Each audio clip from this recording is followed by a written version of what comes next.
Before getting into our next practice on anger and forgiveness, I'd like to say something about the nature of anger and the nature of forgiveness.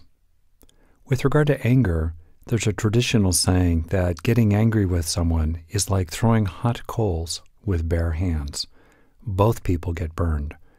And this way of looking at anger has actually been personally very helpful to me because I came to realize over time that anger at other people, which seems so justified in the moment and so energizing and almost good to feel, it was actually an affliction upon myself.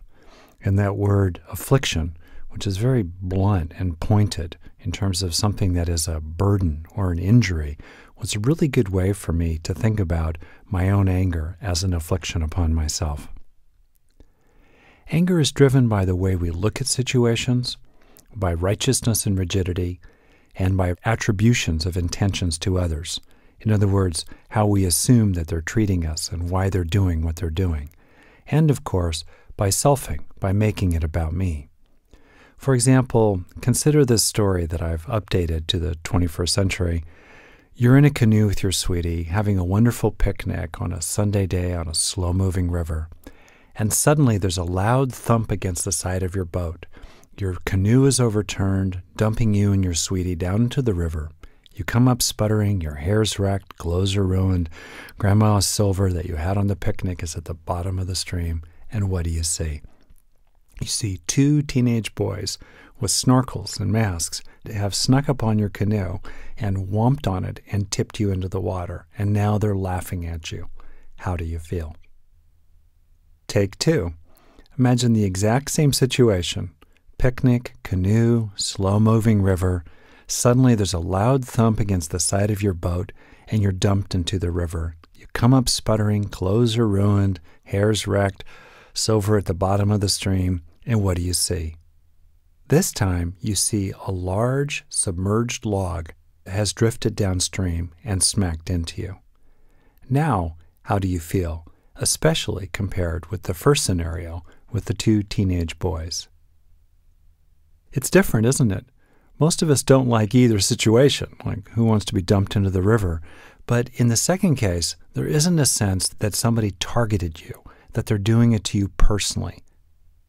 The thing to realize, though, is that most of the things that bump into us and make us angry are actually like great logs. Yes, there's a place for avoiding logs when we can and dealing with them when we can't. And sometimes there's even a place for finding a different river.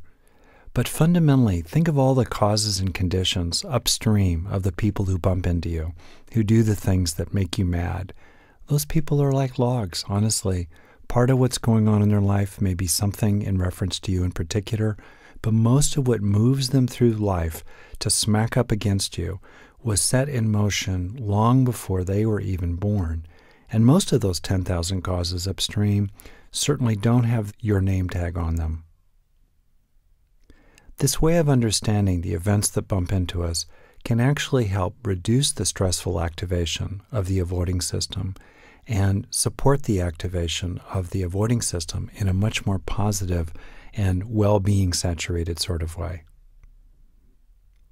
Then, instead of getting angry at the difficult situations in life, we deal with them without having our capacity to deal with them undermined by needless angry reactivity, burning ourselves and other people.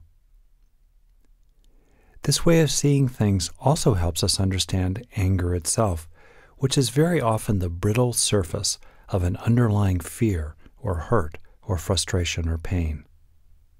By relaxing our own anger, we can allow what's underneath the surface to come forward.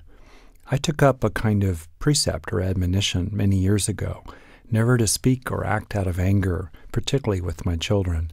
And I was not perfect at it, truly, especially the first few days. There are lots of ways to leak anger, including in little subtle forms of exasperation or eye rolls. But over time, it made me a better parent and a better person, because for one thing, it slowed things down. And it also led me to speak much more from my heart and less from making a kind of an angry case, which is, again, something I think that is quite common among people. Similarly, relaxing anger is a pathway to forgiveness. Now, people use this word forgiveness in different kinds of ways, so it's important to clarify the ways in which we're meaning it here. Fundamentally, what forgiveness means is that we're no longer upset about something. We may well wish it hadn't happened. We may well condemn the other players in the situation, even on moral grounds. We certainly feel compassion for ourselves, and who knows, maybe for other people too. But we're not afflicted by carrying the resentment, the grievance forward in our days. And sometimes, in the extreme, if you will, in terms of what forgiveness actually is, we also let the other person off the moral hook, as it were. We absolve them of guilt or responsibility for what happened. But whether we absolve them of guilt or not, when we forgive a situation for being what it is, or we forgive other people for being what they are, then we are no longer burdened by a painful sense of resentment and grievance. That's what forgiveness is.